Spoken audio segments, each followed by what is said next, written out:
and they liked that one. Loud appeal. And he's given him.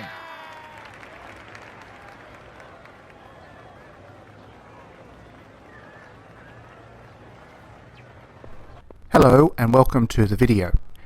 Today we're having a look at the sport of cricket and, in particular, why cricket is such a difficult sport to recapture in video game form.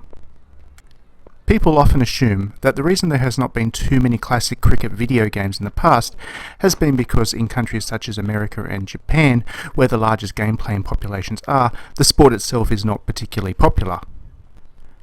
This is of course true. Cricket games generally have quite a low production budget because they're only really sold in countries such as Australia, the UK, South Africa and India. These countries, while they might have large cricket fan bases, don't typically have large games industries, meaning that the sport, unlike say FIFA, doesn't have the same global audience to tap into.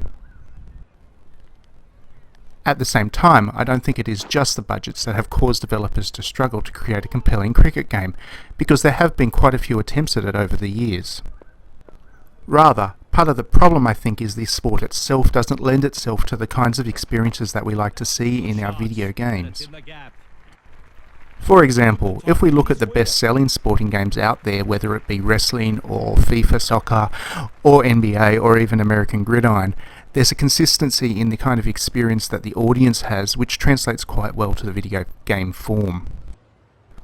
In each of those sports, a match is generally over the course of a couple of hours, and within that time there are an awful lot of highlights and high action moments, plenty of drama, and lots of excitement, which does translate well into a video game. However, when we look at the sport of cricket, we see a different kind of appeal for a different kind of person, and like some other sports, such as cycling, it doesn't necessarily translate as well to the video game format.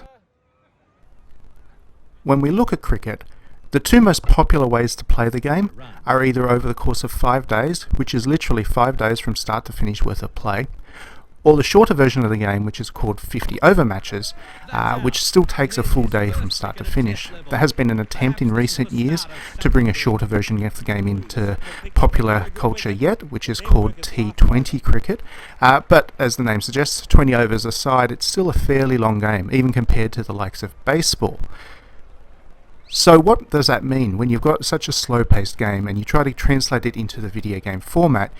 You're asking players to really either sit down and play for an awful long time for each single game that they want to play, or alternatively you cut down the game, which is in some ways going to upset the purists who do want to sit down and play a full game. It means as a game developer, you're kind of stuck between a rock and a hard place, where you either go for the pure experience, or you go for the more popular experience. But when we're talking about cricket, it's probably the purists that are likely to buy the game in the first place. Either way, you end up with some difficult reviews to say the least. That's not to say that cricket games can't be good. The one that you're seeing on the screen now, Don Bradman Cricket on the PlayStation 4, is a really good game, and as you'll see on the digitally downloaded website, we're going to give it a very good review. It just means that for game developers, especially considering they're lacking budget, it's quite difficult to make something truly compelling.